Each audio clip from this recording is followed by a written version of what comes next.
안녕하세요. 오늘도 행복한 시간, 책과 함께 하는 소설입니다. 여러분의 응원과 관심이 저에게는 큰 힘이 됩니다. 매주 월요일은 한국 고전 단편 작품을 여러분과 함께 듣는 날입니다. 오늘 여러분과 함께 할 작품은 윤백남 작가님의 괴승신수 작품입니다. 1920년대 발표된 대표적인 신소설 중 하나로 신수의 파격적인 행동, 술, 고기, 철을 취하고도 선행을 베풀며 나중에는 득도하는 을 통해 당시의 부패한 불교계와 유교적 형식주의를 풍자하고 인간의 본성과 해탈이라는 주제를 다루고 있습니다. 지금 시작합니다. 끝까지 함께 해주세요. 파주 낙수 안편에 있는 승신수의 암자에는 오늘 밤에 무슨 일이 있는 모양으로 불빛이 절 밖에까지 비치어 흐르며 흥에 겨운 듯한 사람들의 말소리까지 드문드문 들려온다. 때는 여말 홍건적의 난리입네. 김용의 반란입네 하고 온 나라가 물끓듯 하건만 이 파주 한 고을만은 세상사를 등진 듯이 지극히 평화하게 지내가는 터이다. 또 이 화상 한잔하시나 보군 하고 마침 그 암자 앞을 지나가던 사람 하나가 발을 멈추고 절속을 기웃거렸다. 저자의 한 잔이란 남의 100창꼴은 되거든. 같이 가던 한 사람이 이렇게 말을 받으며 역시 발을 멈춘다. 신수는 이미 60 가까운 노승으로 몸이 비록 승상이나 원체 술을 잘 먹어 얼마든지 있는 대로 한자리에서 마셔 버리고 마는 고로 이것을 보는 사람들은 그 모양을 바닷속에 고래가 물먹듯 한다고 모두 웃었다. 더욱이 그 음주하는 태도가 유쾌하니 사람들이 실없이 놀리느라고 혹 소 오줌 같은 것을 가져다 주며 먹으라고 졸라도 허하없고 단숨에 들이키면서 이 술이 힘이 쓰다 하고 배를 두드렸다. 또 음식을 잘 먹어 쉰고기나 마른 덕일지라도 가림없이 다 먹어 빼며 심지어 많은 사람이 모이는 회중에서라도 고기, 생선을 가리지 않고 양껏 먹으니 그 상좌가 민망해하며 좀 삼가시오 하고 주의를 시키나 못 들은 척함으로 사람들이 모두 웃으니 그제야 자기도 허허대소하면서 하는 말이 고기는 원래 물에 있는 것인데 이 고기가 땅에 있으니 내가 죽인 것이 아님은 알겠지요. 그러니 먹은들 무슨 상관이 있겠소. 다른 사람들은 웃고 상좌도 웃고 신수도 또한 가장 우스운 듯이 박장대소하였다. 이날 밤도 신수는 상당히 먹고 취한 모양으로 그 활달한 웃음소리가 길 가는 두 사람의 귀에까지 들려와 이렇게 발을 멈추게 하였으나 먼저 가던 나이 좀 지긋해 보이는 사람 하나가 오늘 신수의 절에 무슨 일이 있는 것을 짐작하는 모양으로 공연히 열심으로 그 속을 들여다보고 서 있다. 뒤따라가는 친구는 딱해졌다. 그러나 동무가 이처럼 열심으로 귀를 기울이고 있는지라 차마 탓할 수는 없고 이맛살을 찌푸리면 운치를 살피다가 어서 가세 하고 그 소매 끝을 잡아다닌다.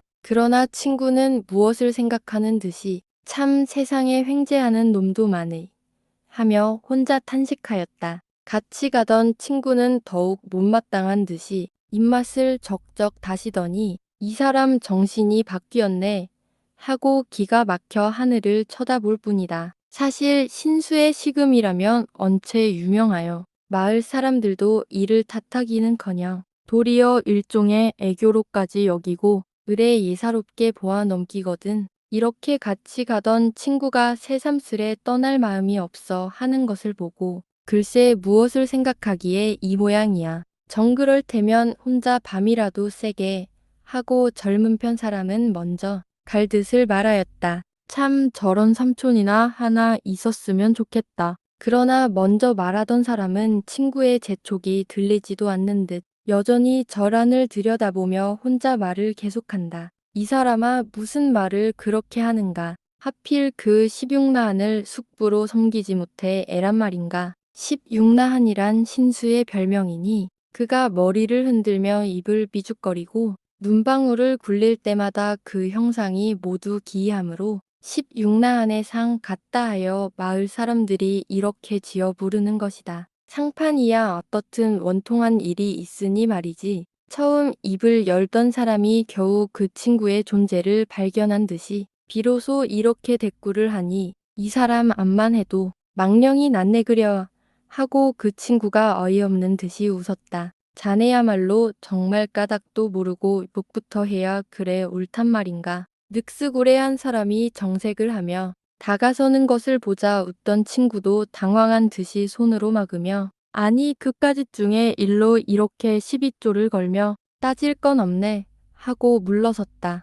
덤비던 친구도 민망한 듯이 웃으며 참 기가 막히네. 무엇이 그처럼 기가 막힌단 말인가. 신수의 이번 처사 말일세. 난 점점 모르겠는걸. 젊은 친구가 머리를 회회 내젓는 것을 보자 차마 떠나지 못하던 사람이 설명하는 말이다. 신수는 원래 파주 출생으로 근읍에 전지가 많이 있었으나 가난한 사람, 고독한 사람들을 위하여 이럭저럭 끊어주고 그리고도 아직 많은 가산이 있는 것을 오늘 밤은 모두 털어내어 그의 조카들에게 마지막 갈라주려는 것이라 한다. 그 사람이 원래 재물을 아끼지 않는 것은 알지만 참 이번 처사야말로 남의 눈에도 갸륵하네. 친구가 이렇게 말을 맺는 것을 가만히 듣고 있던 한 사람도 그것 참 내 삼촌 아닌 게 원통하겠군 하고 놀렸다. 그래 자넨 원통하지 않나? 글쎄 원통할 것까진 없지만 부럽기는 하이.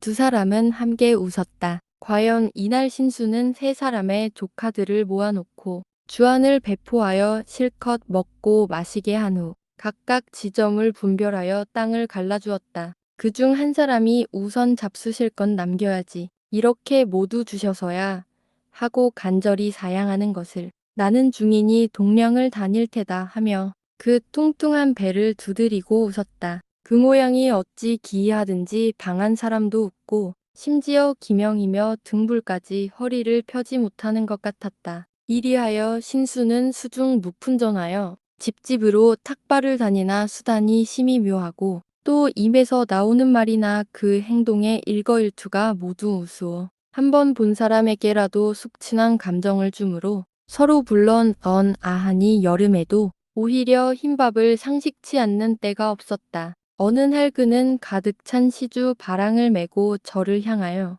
돌아가는데 문득 그의 두 눈은 집마을로 향하는 언덕길에 쏠리어 움직이지 않았다. 응, 저게 누구냐? 처음 그의 입에서는 안간힘이 나오고 드디어 전신에 열이 빙돌았다. 남치마에 노랑저고리로 비록 대묻은 무명일망정 아직 빛 많은 선명한 색 옷을 떨쳐 입은 한 젊은 여자가 물동이를 이고 총총히 마을을 향하여 들어가는 것이다.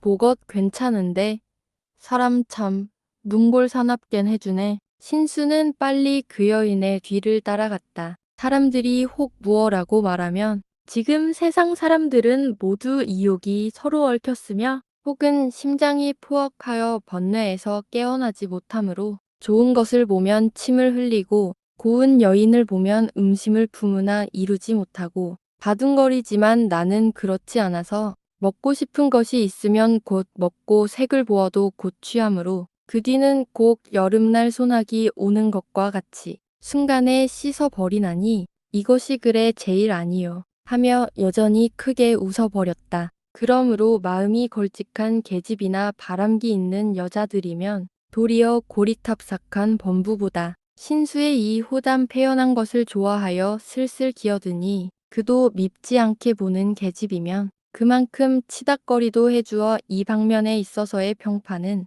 결코 나쁜 것은 아니었다. 그러므로 지금 물깃는 여자의 뒤를 이렇게 따르나 그 계집은 눈치를 채었는지 안 채었는지 헬끔 돌아보더니 한번 방긋 웃고 더욱 걸음을 빨리 하였다. 어구, 고것사람 녹인다.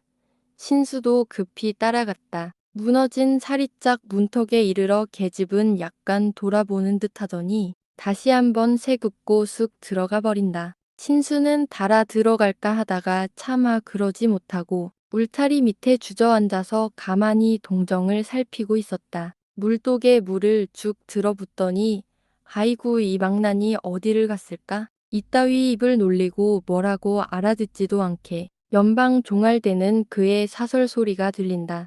고것. 신수는 고개를 흔들고 눈으로 미소하였다. 어떤 충동이 한순간 휙 온몸에 돈 것이다. 영감은 나갔나 보다.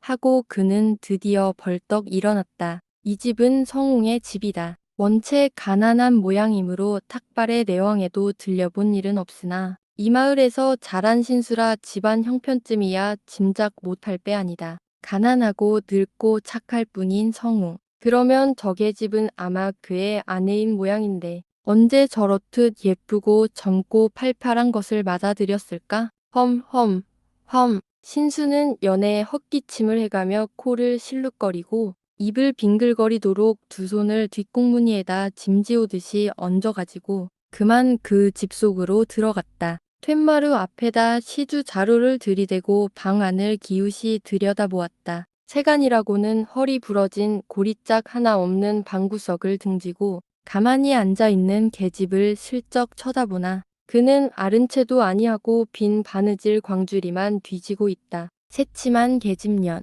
하고 신수는 픽 웃음이 나왔으나 당장 저 계집에게 의돈을 붙여보아야 이 아쉬운 정을 풀 수가 있겠는데 하고 마음을 다잡아 먹고 정작 말을 붙이려니 혀가 굳었는지 입이 떨어지질 않았다. 몇 번이나 슬금슬금 눈치를 보다가 기껏 한 소리가 시주 좀 합시오 해버렸다. 계집은 이 말을 못 들었다기보다는 여태껏 들여다보는 신수를 한 번도 거들떠보지도 않고 배앓는 고양이 상을 한 채 여전히 쭈그리고 앉았다. 웃음을 참는 모양이었다. 저런 염퉁머리, 아무것도 없는 반짐골인 뒤져 뭘 하는 거야. 신수는 약간 속이 뒤집혔다. 그러나 그것이 도리어 이상한 흥분을 가져와 가뜩이나 괴로운 충동을 더욱 북돋아 주었다. 그는 더 섰을래야 더 섰을 수가 없었다. 시주 좀 허우. 신수는 거듭 들이대었다. 계집의 입술이 펴지더니 웃음이 흐른다. 신수는 겨우 용기를 내어 내 말 한 가지 듣겠소. 하고 성큼 마루 위로 올랐다. 계집은 새빨갛게 되었으나 반항하는 기색은 보이지 않았다. 신수는 속으로 은근히 반가웠다. 방문을 열고 들어서니 계집은 고개를 숙인 채 몇 걸음을 뒤로 물러앉았다. 그럴 건 없네. 하며 신수는 음탕스러운 눈으로 계집의 몸을 굽어보았다. 성웅은 어디로 갔소? 여인은 대답이 없다. 이건 벙어리인가 말대답을 해줘야 그놈의 의논을 해보지. 신수는 능청스럽게 웃었다. 벙어리가 아니거든 말 좀 하소. 글쎄 성웅은 어디 갔소? 산에 나무하러 갔나 봐요. 나무하러 갔다? 그 느그니가 오죽 고될라고. 신수가 하도 참말처럼 맞장구를 쳐보이자 계집의 눈에는 아련히 눈물까지 스며올랐다. 모두가 가난 때문 가난이 되지요. 그래 그 가난을 면할 도리는 없소. 어떻게 있겠어요. 어둑한 방 안, 온몸에서 발휘하는 강렬한 정욕함 때문에 점점 가느스름해 오는 신수의 눈에는 계집의 모습이 꽤 예쁘게 비치었다. 내 말 한마디 듣소.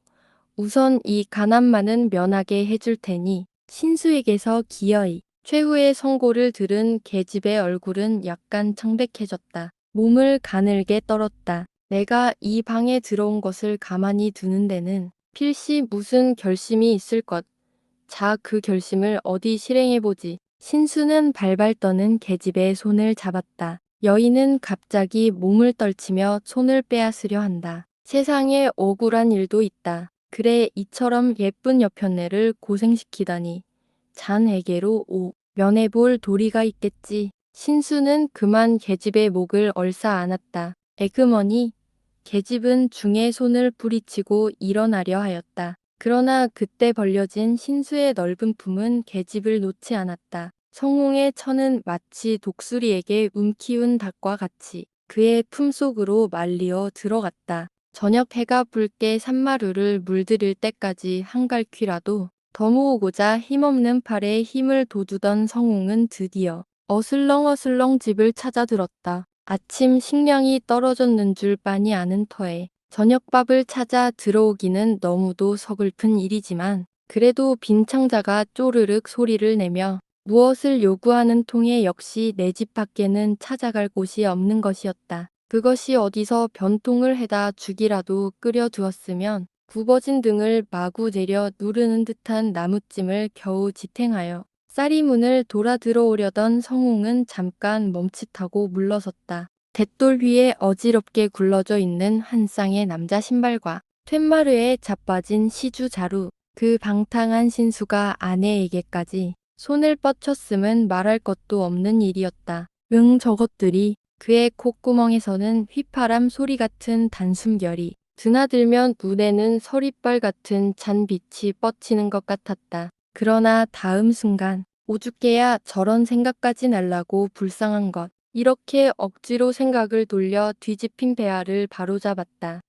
오죽 배가 고파야. 그러나 그는 눈앞에 밥사발이 보이기보다도 실상 보아서는 두 눈에서 불이 일어날 듯한 그 무슨 광경이 꼴닥서니 사납게도 자꾸 두 눈에 비쳐오는 것이다. 그러나 이러고 있을 때가 아니었다. 힘없는 어깨 위의 나무가 자꾸 채무 없이 내려 누르는 통에 점점 머리가 홀쭉한 백가죽을 향하여 굽어드는 때문이다. 성웅은 미닫이를 득 열어 젖히고 싶은 것을 억지로 참으며 부엌 바닥에 나무찜을 부려던지고 맨 봉당 위에 터덜썩 주저앉았다. 방 안에서도 남편이 돌아온 기색을 알자 수성수성하는 모양이었다. 이윽고 방문이 열리며 신수가 나오고 치맛꼬리를 여미며 이내 계집이 뒤따라 나와 함께 문 밖으로 사라진다. 성웅은 아무 말도 없이 슬며시 방으로 들어와 찢어질 듯이 피곤한 몸을 아랫목 바닥에다 붙이고 쭉 두 다리를 뻗으며 눈을 감았다.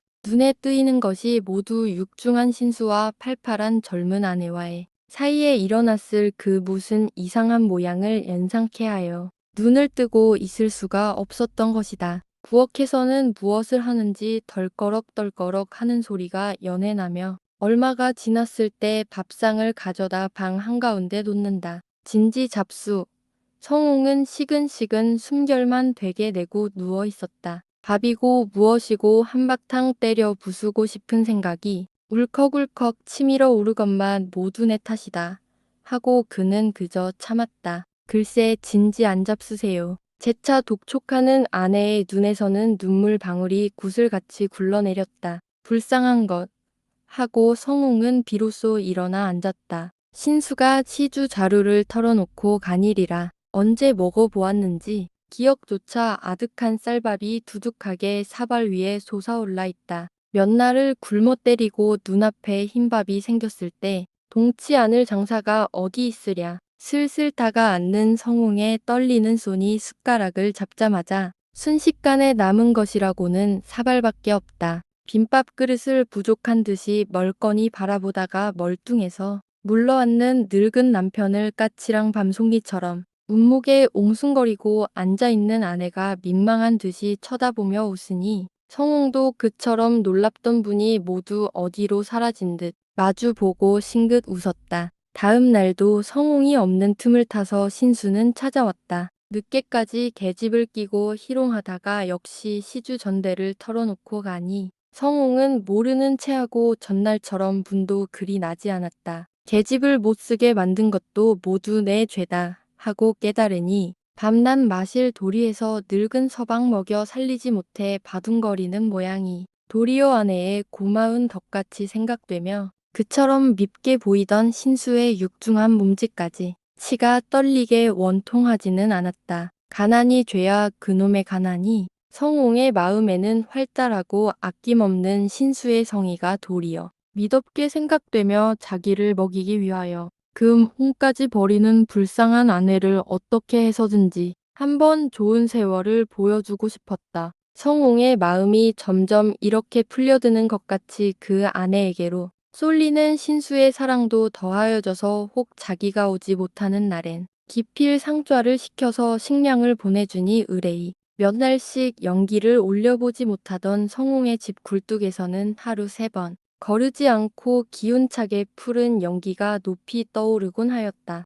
일이 이렇게쯤 되니까 이빠른 마을 사람들이 가만히 있을 리 없어 저녁 먹고 남의 사랑방에 모여 앉았을 때나 눈물을 보런 온두렁에 몰렸을 때면 의뢰히 신수의 이야기가 나왔다. 성웅의 여편네는 마치 그 집 살까마니 일세. 참 그래 신수는 하필 남의 임자 있는 계집을 다친담. 아니 이번에야말로 정말 반한 모양인가 보던데 성홍이 또 못 본 채 하니 더 가관이야. 가는 곳 이르는 데마다 모두 이 일에 대한 화제뿐이라 성홍의 귀에나 신수의 신변에도 안 들릴 리 없다. 물론 신수의 이야기임에 모든 옹이나 웃음거리들로 하는 말이지만 당자 되는 사람들의 마음에는 그렇지 않아서 성홍은 이 같은 말이 들려올 때마다 하염없이 탄식하였다. 더욱이 요사이는 아내의 배가 점점 달라가며 입맛이 과치어 끙끙거리는 것을 눈치챌 만큼 되었다. 어떻게 해서든지 무슨 도리를 세워야 하겠다고 생각하는 판이라. 한편 신수의 비호를 받고자 하는 생각도 간절하여 어느 날 아침 일찍이 낙수변에 있는 신수의 암자를 찾아갔다. 어릴 적부터 절의 부처를 섬김으로 일찍 깨는 버릇이 배었던 신수는 벌써 일어나 아침 소세를 마치고 있었다. 성홍이 들어오는 것을 보자 반가이 맞아들이며 어떻게 이처럼 일찍 오나 하며 이 윤방울을 굴레굴레 16나한 상을 짓는다. 이것은 신수가 몹시 반갑거나 놀라거나 우스울 때같이 무슨 감정의 격동이 있을 때이면 의뢰이 지어 보이는 일종의 습관으로서 그 표정에서 발산하는 감각이 언제나 상대편의 마음을 닿듯이 싸주는 것이었다. 왜 몇 날 안 보였어? 성웅도 맞받아 허허 웃는 터이다. 응. 소다리 한 개에 청밀주 열대를 먹었더니 좀 배탈이 나셨다네. 신수도 탈날 때가 있나. 두 사람은 크게 웃었다. 그런데 옆편내가 점점 달라지는 모양이니 어떻겠으면 좋겠나. 이 말 점 알이 오고 간 후 성웅이 꺼낸 의노는 역시 그것이었으나 그 말하는 태도는 여전히 평화하였다. 지금은 신수에게 대한 분노의 마음은커녕 처음에 그처럼 아웅거리고 애타하던 일조차 우습게 생각하고 있는 그이다. 이리로 이사 오게 하고 신수는 태연하다. 이사를 오다니. 글쎄 우리 함께 모여서 살잔 말이지. 영감은 기가 막혔다. 가뜩이나 마을 사람들이 돌려세우고 수군거리는 게 약이 올라 죽겠는데 의논이랍시고 오니 이사를 와서 한 집 안에서 같이 살자는 태연한 통에 그만 넋을 잃고 쳐다보다가 이 사람아 다른 사람들이 뭘 알지 알고 있나 하며 풀이 꺾이었다. 번뇌를 깨치지 못한 자들의 소리 탓해선 뭘 한담. 신수는 아주 배짱이 태평성대다. 글쎄 방도 없는 곳에 하고 성웅이 여전히 망설이니 신수는 허허 웃으면서 한 방에 있지 하였다. 그 말하는 태도가 태연자약하여 봄새벽에 운무가 개이는 것 같다. 드디어 성웅도 감탄하여 꺾이며 내 곧 옮겨옴세 하고 그 길로 이사할 준비를 시작하였다. 살림이라야 원체 쌀담을 독 하나 없는 터이니 두 사람이 몸만 빠져나오면 그만이지. 집도 남의 집이라 인사말께나 치러야 할 테고 역시 얻어 붙이는 밭되기가 있으니 사정을 말하고 주인에게 돌려주어야 하겠으므로 이럭저럭 맘 가는 곳 없이 동네 인사까지 치르고 난 때는 벌써 해가 뉘엿뉘엿 넘어가는 황혼이었다. 성홍은 배부른 젊은 아내를 데리고 이렇게 하여 신수의 절 속에 동거하게 되었다. 방도 한 방, 이불도 한 이불 속. 처음 이사 온 첫날 밤은 세 사람이 모두 기괴한 광경이었다. 신수는 그 뚱뚱한 배를 내어놓은 채로 이불 한 끝을 겨우 얻어가서 아랫도리만 두르고도 제일 먼저 골아 떨어지고 그 곁에 누운 성웅의 아내는 무엇을 생각하는지 눈만 말똥말똥하게 뜨고 있으나 삼경이 가까워 오자 역시 정신없이 코를 골기 시작하고만 제일 아랫목 트뜻한 자리를 차지한 성웅만 잠을 이루지 못하고 새벽까지 애를 태웠다. 날이 밝으니 성웅과 그 아내는 상좌 보기도 부끄러운 듯하여 얼른 일어나지 못하고 있는데 신수는 여전하게 질령송경하니 두 사람도 할 수 없는 듯이 해가 높이 오를 때에야 겨우 일어났다. 그러나 흉을 보고 따돌릴 줄 알았던 상좌놈은 도리어 이 사람들이 동거케 됨을 기뻐하였다. 그까닭은 남자뿐인 이 우사 안에 한 여자가 들어오자 설거지 같은 것도 갑자기 깨끗해지며 손끝에 물을 묻혀 동자 해먹을 필요가 없어진 것이요. 성웅 역시 매일 나무하고 또 틈 있는 대로 채전을 가꾸어 주어 상좌를 평쾌해 주는 것이었다. 그러므로 신수만 그들을 끔찍이 위하는 것이 아니라 상좌까지 이들 부처를 대접하고 사랑하여 옷과 밥을 덮게 해주며 좋은 것이면 아껴두었다가 성웅만 대접함으로 성웅은 차차 마음이 붙고 서로 뜻이 통하여 힘을 내어 일하며 신수가 절에 있을 때면 정성으로 그의 뒤를 돌보아주고 혹 멀리 향할 일이 있으면 그 짐을 지고 따라가되 종같이 오히려 사양하지 않았다. 처음에 이 기괴한 광경을 손가락질하며 욕도하고 비웃기도 하던 마을 사람들까지 점점 신수의 초연한 태도에 감동되고 혹은 그의 문영즉식 견색즉 취하여 번뇌에 사로잡히지 않는다 하는 주의 주장에 공명하는 사람까지 생겨나서 도리어 존경하고 농담하게쯤 되었다. 이러는 동안에 한 해 두 해 세월이 흘러가며 성웅이 이사 올 때 이미 아내의 뱃속에 들었던 것이 사내아이로 세상에 나오고 뒤이어 또 증후가 나타나더니 계집아이를 낳았다. 그러나 다른 사람들은 말할 것도 없고 당자들까지 그것이 누구의 소생인지 알지 못하여 그저 유념연심이란 두 불명을 주었을 뿐 성은 붙이지 못하고 있었다. 이렇게 하여 이제는 암자속 넓은 방에 5사람이 함께 기거를 하되 서로 미워하는 법도 없고 시기하는 빚도 없이 지극히 평화하여 그야말로 낙토였다. 하루는 성웅이 큰 놈을 무릎 위에 올려 앉히고 머리를 쓰다듬다가 손가락으로 그의 턱을 받쳐들고 물끄러미 들여다보며 암만 해도 화상을 닮았는 걸 하고 빙그레 웃으니 신수도 지지 않겠다는 듯이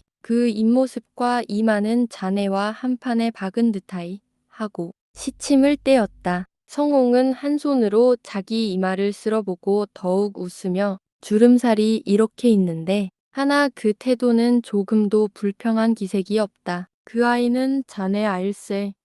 다야 의제 나무 한 짐질 기력도 어려운데 어느 결에 새끼 만들 기운까지 있는 줄 아나. 아니야 적은 년은 몰라도 큰 놈 많은 자네 걸세. 아만 왜 동량 나간 새 슬그머니 만들었는지 모르지. 신수의 말이 점점 음탕한 지경에 빠지려 하므로 내 아이가 자네 아이고 화상 아이가 내 아이지. 나저섬 월 하나 하고 성웅은 말어리를 꺾었다. 이렇게 하여 평화한 세월은 더욱 발리 흘러갔으나 예기치 못하는 것은 사람의 수명이다. 성웅은 그동안 몸이 늙었으나 강인하고 신수는 늙을수록 기름지며 원기왕성하나 성웅의 아내만은 아직 30을 바라보는 젊은 나이에 심이 약하고 쇠약하더니 둘째 아이를 낳고부터는 더욱 파리해지며 애타하다가 급기야 자리에 눕고 말았다. 신수의 정성은 보는 이로 하여금 혀를 내두르도록 지극한 것이었다.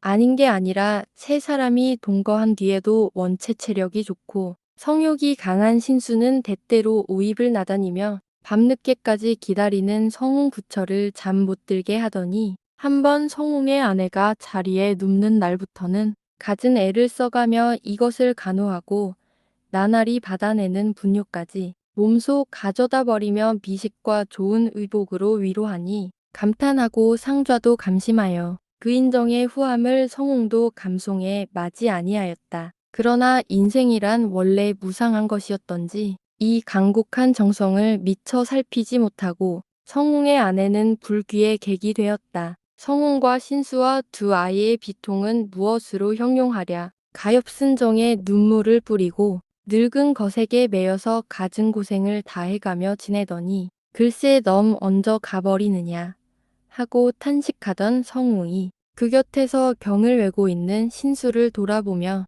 그래도 죽기 전 얼마간은 자네 덕에 그 지긋지긋한 고생만은 모르고 지났네 한다. 신수도 감개무량한 듯이 참 가엾은 생애였어 하며 처음으로 진지한 표정을 지었다. 모두 자네 덕이었네.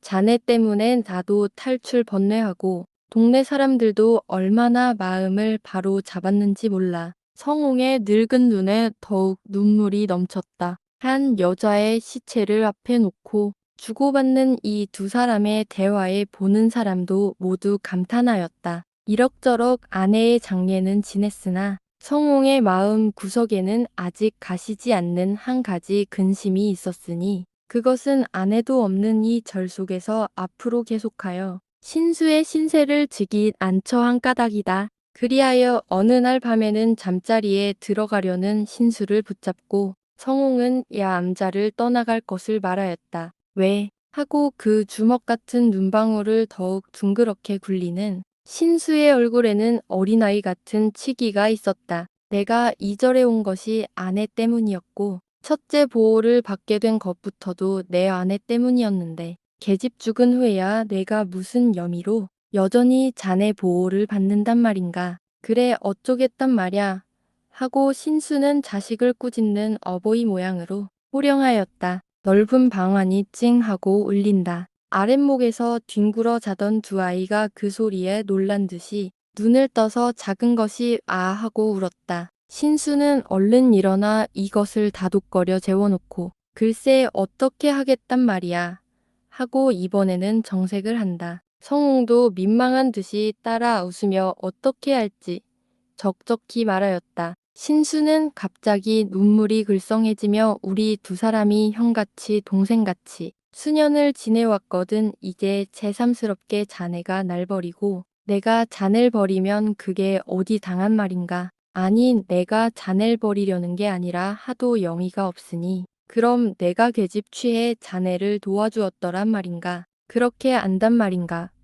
근 10년 같이 있던 자네까지 날 그렇게 안단 말인가. 그렇지는 않네만. 신수는 크게 웃으며 글쎄 그럴 리야 없겠지만 내가 하도 미친놈 같으니 자네가 아마 겁을 집어먹고 도망가려는 줄 알았네. 신수가 성웅의 어깨를 툭툭 치고 자리에 쓰러지니 곧 들보를 올릴 듯한 코 고는 소리가 들리었다. 과연 다음 날부터 신수의 정의는 더욱 무르노가 성웅을 섬기되 꼭 형과 같이 하고 그를 사랑하되 손아래 동생같이 하니 보는 사람들이 모두 괴상해하여 일방 그의 갓난에 갔고 거울같이 맑은 마음에 감탄하였다. 성웅은 더욱 늙어 다시 나무도 하지 못하고 밭도 가꾸지 못하였으나 신수는 조금도 싫은 상을 하지 않고 더욱 닫듯이 위하며 어디 가서 고기를 먹으면 술을 가지고 와서 꼭 성홍이 이빨 없는 이로 딱딱한 것을 사귀지 못할 때는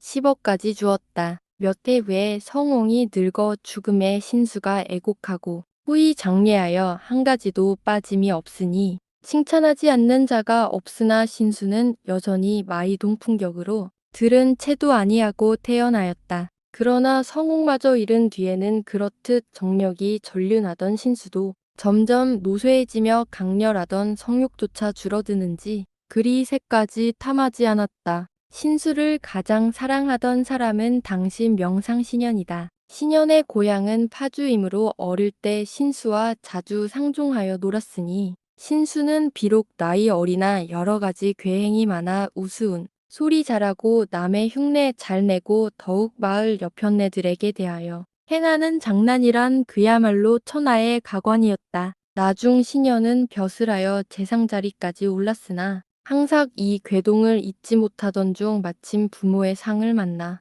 귀향 곡하였으므로 이리저리 소문을 듣고 보니 당시의 괴동이야말로 금시의 괴승신수다. 서로 옛날을 회고하여 막내하며 다시 여러 가지 이야기로 날을 보냈다. 가문도 괜찮고 집안도 넉넉하였건을 어찌 하필 중이 되었는가. 신연의 묻는 말을 묵묵히 듣고 있던 신수가 발성대소하며 글 싫고 재물 싫고 영화 싫은 몸이 무엇이 되겠소 한다. 신연도 옛날 보던 괴동의 기억이 삼삼하여 빙그레 웃으며 그러면 대처식육을 말아야지 하니 색을 취하고 미식을 싫도록 하고 보니 이제 내 마음은 아무 의심이 없고 아무 소원도 없소이다. 그러니 어찌 열애의 마음이 아니면 나한의 마음이 아니겠소 하였다. 신현도 무릎을 치며 참 귀한 마음이라고 하고 칭찬하니 신수 갑자기 정색을 하며 꿇어앉아 세상 사람이 어리석어 재물을 보면 들이사치마는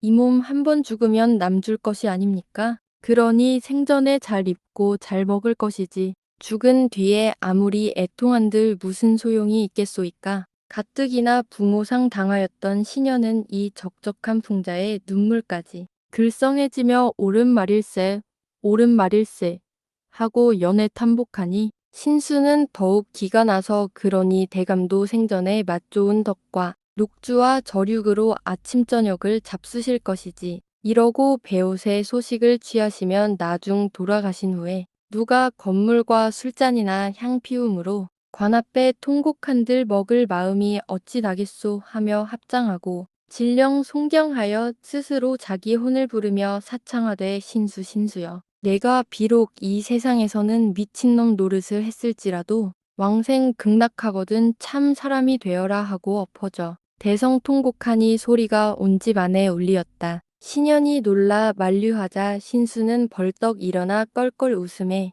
사람들이 모두 정신 빠진 것 같이 되어 쳐다보는 속을 바랑을 걷어지고 인사말도 없이 달아나 버렸다. 신수는 나이 100살이 넘고 크게 득도하여 왕생 극락하였는데 그 시체에서는 발운이 혁혁하고 기색이 화창하여 사람들이 모이어 화장할 때 공중에서 향기로운 바람이 일어 가시지 아니하였다. 성웅의 두 아이는 그때까지 신수를 모시고 있었으니 이때 상복을 입고 애곡하여 보는 사람들까지 비창한 마음을 금치 못하였었다.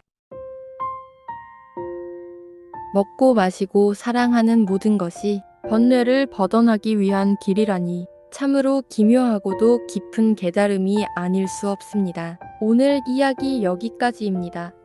끝까지 함께 해주셔서 감사드립니다.